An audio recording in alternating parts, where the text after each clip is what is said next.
Once upon a time, if you wanted a luxury electric SUV, the only choice you had was the Tesla Model X. Now there's 3 new luxury SUVs coming to join in Tesla's party: the Jaguar I-Pace, Audi e-tron and Mercedes-Benz EQC. But do all of these cars have what it takes to stand on their own merits in a market that's dominated by the falcon-winged computer on wheels? Do they cross-shop against one another?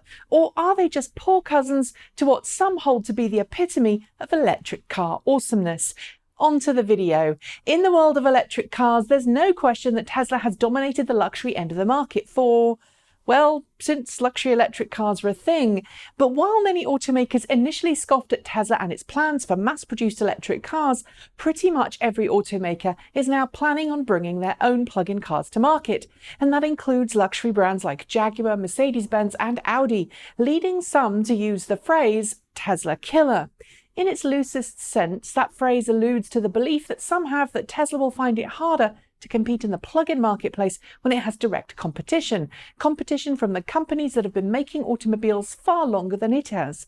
That, by releasing their own plug-in models, these mainstream automakers will either curb Tesla's continued growth in the plug-in vehicle marketplace or steal back the market share many of them lost to Tesla when it was making luxury plug-in cars, and they weren't. If you're looking for a video on Tesla killers, however, this isn't it. My goal is to examine what each of these 3 new electric SUVs bring to the market and to see where they sit. And if you're looking for a test drive comparison, well, I'm afraid this isn't it either. I've had very little time behind the wheel of a Model X, have only seen the iPace a couple of times in the flesh, and of course, the other 2 cars have only just had their official reveals. At some point, I hope to change this and give you a great shootout video, but for now, we're stuck with an on-paper comparison. Let's start with range. The Model X is available with a choice of 2 different battery pack options, a 75 kWh battery pack and a 100 kWh battery pack. With all-wheel drive as standard, its EPA quoted range for the smaller capacity 75D is 237 miles per charge, that's 381 kilometers. The larger capacity Model X 100D has an EPA-approved range of 295 miles, 475 kilometers, while the highest performance Model X P100D has an official range of 289 miles, 465 kilometers. The iPace, meanwhile, has a 90 kWh battery pack, which it says should manage up to 240 miles, that's 386 kilometers on the EPA test cycle. However, that figure is currently an estimate. That said, given that Jaguar Land Rover is known for giving pretty accurate estimates, it is in fact one of the most accurate manufacturers when it comes to quoting range and efficiency. I have no real reason to doubt it. Like the iPace, the Audi e-tron has an estimated range. Its 95 kWh battery pack is said to give a range of over 400 kilometers, 248 miles on the European WLTP test cycle. That cycle is moderately optimistic, so we'd estimate a real-world EPA range of nearer to 235 miles. The Mercedes-Benz EQC has a similar problem to the e-tron. At the launch just under 2 weeks ago, Benz quoted the EQC's 80 kWh battery pack had a range of 200 miles, but then updated its estimate, saying it gave the wrong figure out and instead asked journalists to use a 450 km, 279 mile range estimate on the NEDC test cycle. That's overly optimistic and again means that EPA figures are likely to be a lot closer to 230 miles, or maybe a little less. With the exception of the Model X 100D and P100D then, each of these cars, despite having different battery pack sizes, are all seemingly somewhere between 220 and 240 miles per charge. Speed and acceleration then? Well, the entry-level Model X 75D has a 4.9 second 0 to 60 time, while the high-end P100D knocks a full 2 seconds off that. Its top speed is 130 miles per hour to 10 kph for the 75D, while the P100D tops out at 155 miles per hour to 50 kph. It's the quickest SUV out there, so it wins acceleration hands down, with iPace, e-tron and EQC 0 to 60 times sitting at 4.5 seconds, beating the Model X 75D, 5.5 seconds and 4.9 seconds respectively. In terms of top speed, the iPace is electrically limited to 124 miles per hour, 200 kph, the e-tron is limited to the same top speed, and the EQC comes in last place with a top speed of 112 miles per hour, which is 180 kph. Of course, in the real world, for most people, the top speed and acceleration really don't matter if A, they can get to cruising speed reasonably quickly and get out of trouble, and B, their car can comfortably drive at just over the speed limit, as most people tend to, without problems. But if you're into bragging, the P100D is the quickest and the fastest. There are a couple of caveats to all of this though. The P100D is a lot more expensive than any other of the cars here.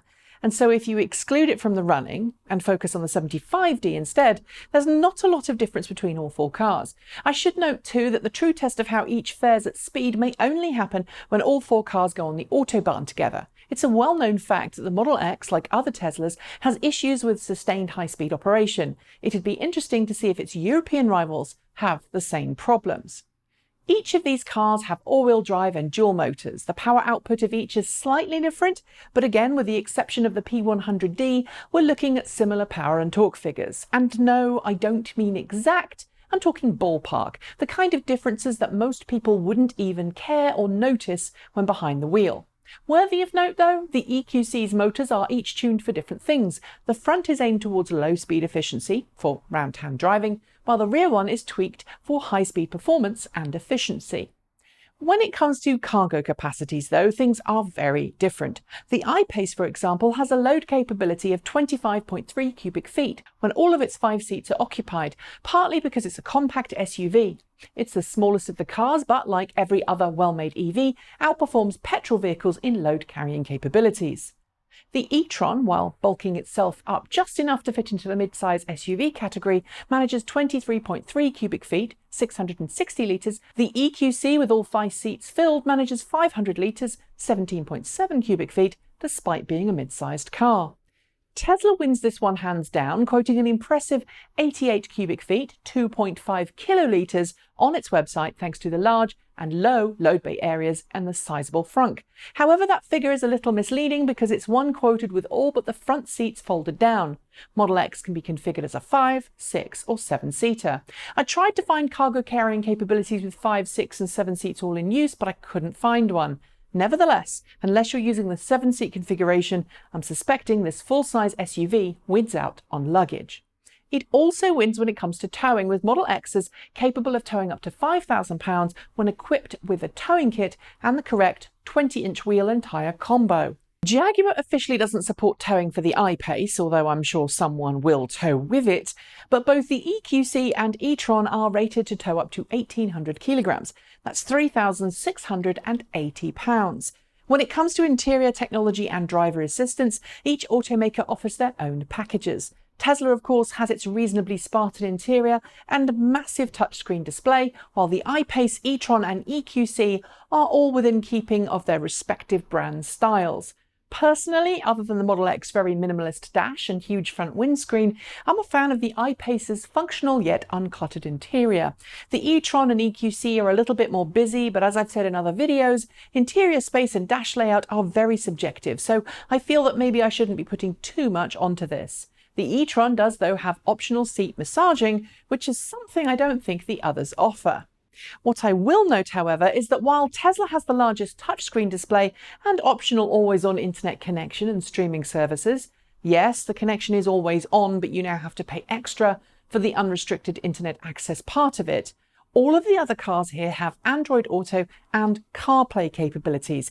If you live on your smartphone, you may find this is a more useful solution, especially if you want to take your favourite music and navigation apps with you when you're driving. Last year, for example, 8 out of 10 Americans said they wanted Apple CarPlay in their next car. So as I said, it's up to you. Assistive tech, of course, Tesla has its semi-autonomous level 2 autopilot and the supposed capability, if you pay for it, to have full level 5 autonomous capability pushed to your car at some point in the future. Despite working with Waymo to build fully autonomous iPace electric car vehicles, Jaguar doesn't quite get to autopilot level, but does have speed limiter and adaptive cruise control with steering assist, emergency braking, parking assist, rear traffic monitors, and something Tesla doesn't do, a clear exit monitor. And this is a feature designed to help passengers exiting the vehicle by letting them know when it's safe to open the door to get out. It may not be useful in parts of the US, but in a busy European city where space is most definitely at a premium, it's a great feature to have.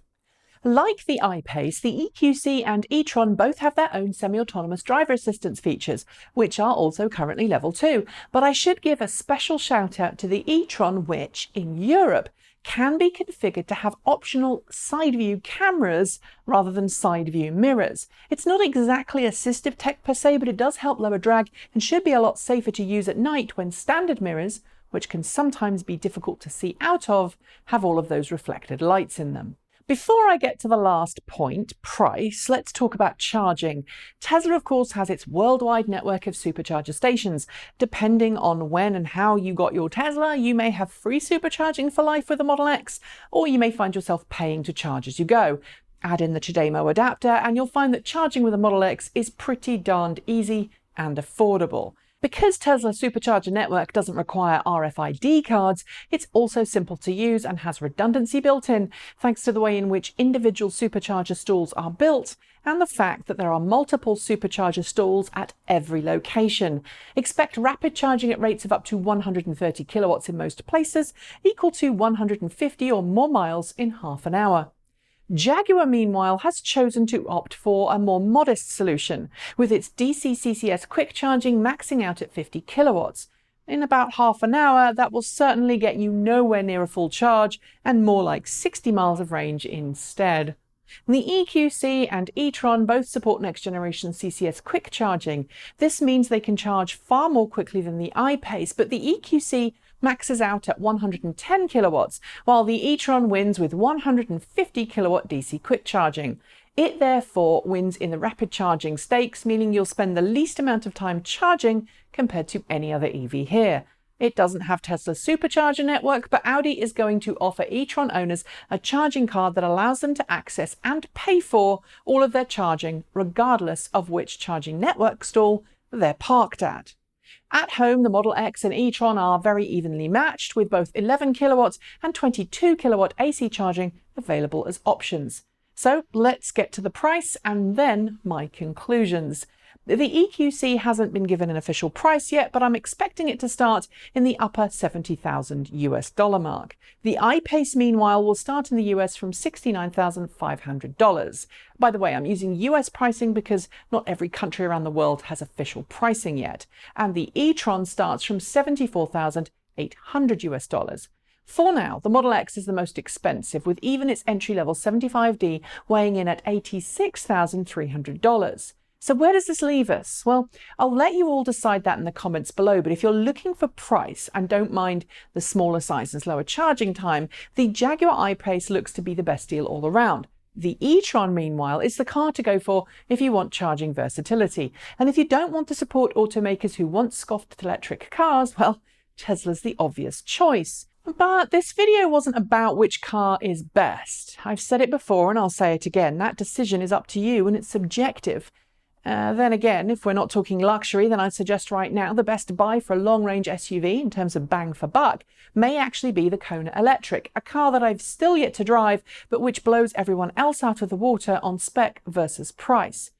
No, the purpose of this video was to ask if the cars I've covered really cross-shop, and based on the similarities and in terms of range and price and features, I'd say yes. Granted, the Model X offers the most bells and whistles and highest performance if you shell out more than 140 grand, but the other cars have their own merits in a market that's both rapidly growing and is part of the largest automotive market in the world, SUVs. Should Tesla be worried? No. I think the addition of these models is only a good thing for every single customer and car company out there. It lets customers have more choice, and while I suspect these cars will slow down the flow of customers to Tesla from other premium brands, I think the market is big enough for each of these cars to exist side by side. Do you agree? Have I got it right or really, really wrong? And how would you evaluate these cars' chances of cross-shopping? Let me know in the comments below. That's it. Thanks for joining me and see you next time.